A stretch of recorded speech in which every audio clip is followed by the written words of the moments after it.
Hey everyone, for a while we haven't covered the situation on the ground for all of the major front lines in Ukraine, so we're going to focus heavily on the map today.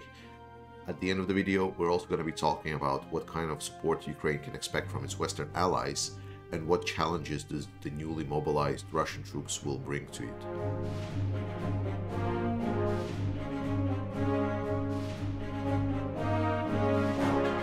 Let's start at the top and glow over the whole thing right away. So at the northern part here, north of Kupiansk, there has been reports that apparently Ukrainian established some kind of a bridgehead here. And there was also some kind of reports that Ukrainians have established some kind of a bridgehead here. But I have not seen any proofs of that. And to be honest, it was also reported kind of long ago compared to how this war is going overall. So I would question that there is any kind of bridgehead. So for now, I would still assume that the line of contact here goes along the river here. So we're not expecting Ukrainians to rapidly advance in any particular direction. Though it might be a possibility because Troitske here is still a kind of big target for Ukraine. Well, I mean, it's a good target to have for Ukrainians because they both gonna cut off the road, the railway that are not being used that much right now, but just in case, and then have basically this nice road that they can use for advancement south. So that would be very nice, but we don't see a major concentration of force or any kind of bridgeheads in that area that are confirmed. Now, Kupiansk, this is definitely where Ukrainians do establish bridgeheads. We know the village of Kucherivka is really becoming Ukrainian kind of stronghold, like a forward position that they're fortifying. There are constant reports that Kucherivka is trying to be either assaulted or shelled.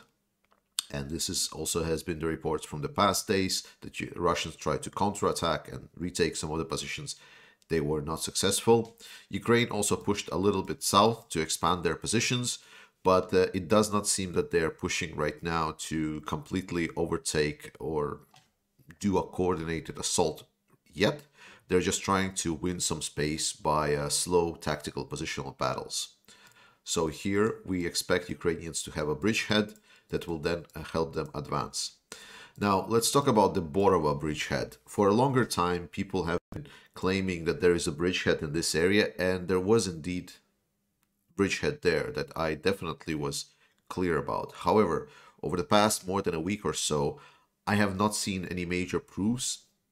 There's also no settlements here where they can kind of fortify the position. So the only fortification that is maybe possible here is this forested area that they're using essentially as a defensive line.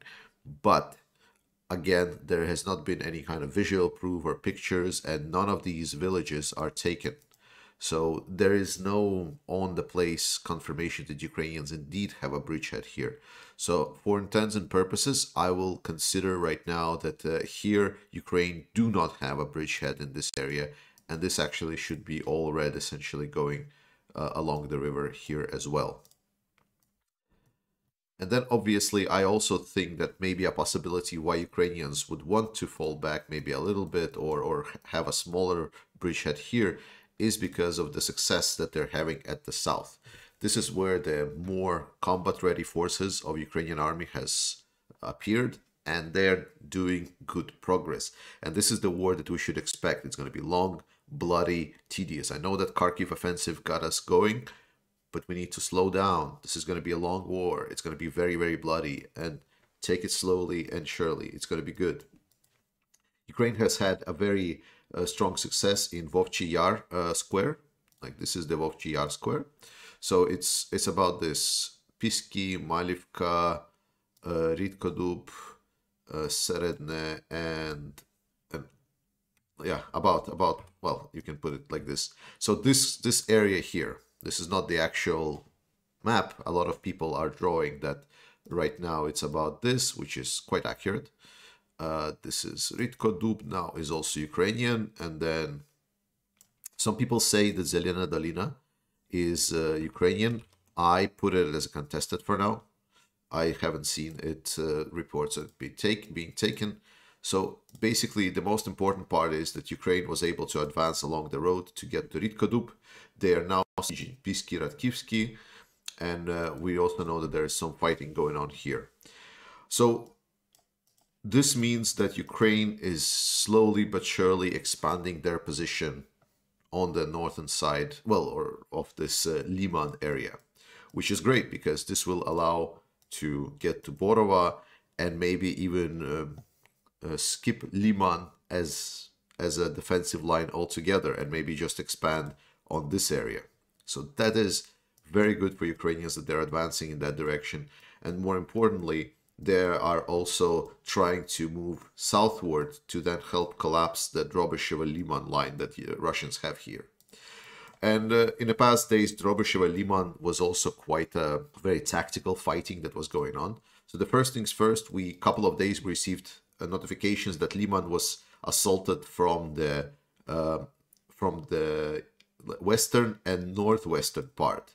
And at that moment, a lot of people was surprised because how can they be assaulted from the northwestern if Drobyshevo was still under Russian control? And the answer is, after Ukrainians took the Shurove, and they were able to essentially both attack from this forested side area, and they also made a little bit of a advance in this area. So they were starting advancing on this side, and they were also starting advancing on Drobyshevo from the more southern side, as well as from the main side. At this moment, Drobyshevo got sieged down, and the Russians were a little bit pushed out. But they were still fighting on the, I'm just going to quickly support. So they were still fighting around the edge of Drobyshevo here somewhere. And the Ukrainians were actually able to almost completely encircle them, that to the extent that there was no connection between some Russian units around this area and some Russian units in this area. There was not a lot, but there were still units. But after that, we know that Russian counterattacked and sent reinforcements to the area, which pushed back a lot of Ukrainian forces and also pushed a little bit back to the not the outskirts, but one of the western side of Drobyshevo. So right now we can say that about 1/3 of Drobyshevo is controlled by the Ukrainians, that is for sure. And then there is the Great Zone, and 1/3 of Drobyshevo is controlled by the Russians. So essentially the settlement is split. Ukrainians are still having this advanced position here, and they're trying to push upwards back. But now with the taking of Ritkodub, and if the Ukrainians will then advance south towards Nova along the road to then Zelena Dolina to Stavki, maybe this position will collapse by itself just because it will have too much pressure to deal with. What we should be following is Shandrilove. When we're going to see news about this village, then we know that Ukraine will essentially escalate this. So this, and then to Drobyshevo, and then towards Stavki and towards Liman. That's basically the sequence of events we should be expecting, and this is the names that we should be looking out for if any news are on this. So otherwise, this area is being still reinforced. A lot of people are reporting that yes, the forces that are defending here for the Russians are not the best. There is a mix and match of all kind of different forces. But again, the Russian army, the problem with it, it's a lot. There is a lot of weapons here. There is a lot of fortified positions, and Russians are fighting. So it's not going to be easy. Believe in the armed forces. Ukraine is going to be fine. Around Bilohorivka, we know that the Russians have been also pushing back a little bit on Bilohorivka. So any kind of advancement that we had over the river, I haven't seen any major activities over the river, any kind of assaults on these villages or something. There was no videos or anything. So maybe Ukrainians want to do something, but there is significant Russian forces here to prevent them from doing it. What I know so far is that the village of Shupilivka, Zolotarivka, and Vernakamenka are right now basically the combat zones. So we can expect that these are the interest, and obviously towards Lysychansk, that's the obvious direction. So around Bakhmut. Now, Bakhmut area is where Russians are still advancing, and we got some reports that Russians got reinforcements that were essentially taking out from the Donetsk front line and sent towards the Bakhmut area. So that's why we don't hear a lot of Russians trying to take Pisky for the 17th time. It's because they're helping Wagner Group advance on Bakhmut.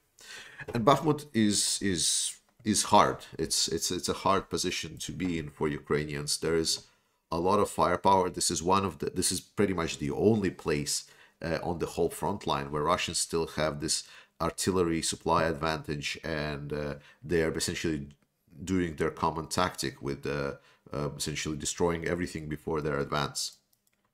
Ukrainian forces have moved their major supplies, their major forces beyond the Bakhmut River.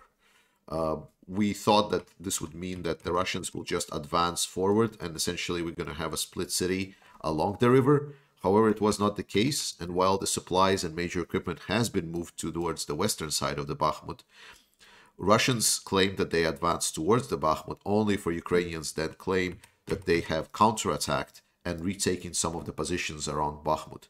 So this area is becoming pretty much the battleground right now, this eastern part of the city beyond the river, and Ukrainians have forward positions there, but apparently the main fortifications have been moved towards the western part. Bakhmut is going to be a big challenge for the Russian troops. Again, they are advancing here, but we are expecting Russians also, well, to advance. It's a big army. They were supposed to take the whole Ukraine. We need to understand that this advancement that the Russians is going is not good. It's too slow. If Russia wants any kind of military success, like, remember, Russia's goal is still to take over Ukraine. At this tempo, they're going to take Ukraine in maybe in the coming decade to the best extent. And another thing, Drobysheva, for example, this is a good example of it. You know, Ukrainians push one side, Russians push the other way. The settlement goes one way or another. Again, doesn't really matter in a big scale of the war. We are only interested in Drobysheva because it's a gateway to Liman, and like when the Liman falls. If one settlement is taken or not taken, it's not going to decide the war. This is a long war. Take it slowly. Take it easy. It's going to be fine. So I already mentioned a little bit about the Avdiivka direction, and Avdiivka is doing okay. Their fortified position is. Russians almost took the full control of Pisky, but not completely yet. And we know, I already said that the forces have been moved to support the Bakhmut direction, the only direction where Russians are having any kind of success. The southern front line is basically a tension front line. It's where the enemy knows that you want, and you know that the enemy knows that you want, because Ukraine wants to assault Tokmak, Melitopol, Mariupol, Berdyansk. Ukraine really wants that, and there is a significant force of Ukrainians in this area. And Russians know that, so there is a significant force of Russians in this area. So right now it's basically a standoff here, and the forces are not advancing and not attacking because whoever moves first loses kind of in this situation. Kherson, again, the most notable, like, it's an attrition warfare here. There are some tactical gains, like for example, Pravidna is going either to Ukrainians or to Russians, and the same as Alexandrivka. Sometimes Ukrainians claim taking it, then it was retaken by the Russians. This does not really matter. Like, taking separate settlements right now doesn't matter. What we should be looking at is when we're going to see Russians starting to break. We're going to start to see, you know, Ukraine take one settlement, then another, you know, like when there's this consecutive line. Then we can start say, oh, maybe Russians are running low on equipment. And we know that Russians are trying to be creative. Around Kakhovska Dam, they've actually tried to cover the destroyed bridge here somehow. So they put a lot of gravel and rocks and essentially built their own dam. So now there is a land bridge between these two parts. However, once the Russians started advancing along the river, they instantly got hit from the HIMARS rockets, and Ukraine has effectively fire control over the area. And remember, there is still weakness here around this turn of the dam. So while the Russians are trying to get over the river, they're not really having that great of a success. And this is Kherson, so take it slow. It's going to take a couple of months. It's a slow war. Don't expect that we're going to see Kharkiv operation anytime soon. Ukrainians are doing a great job. It's a hard war, but Ukraine will win. That's the end of the map overview. As I said, it's going to be longer today, but now let's talk about some other things. And I want to start the second part of the video, as always, by thanking you for watching this video. And I want to thank our Patreon and channel members. I'm running this channel non-profit, so at least 50% of whatever I get goes to support Ukraine and Ukrainian army. The other half will just go to improve this channel, to get better video, better lights, better microphone setup at the end. Let's start talking about the other parts now. Obviously, the first thing to talk about is the upcoming referenda that's going to be in the occupied territories. First things we need to understand is we need to stop talking about this, that they have any kind of sense of legitimacy.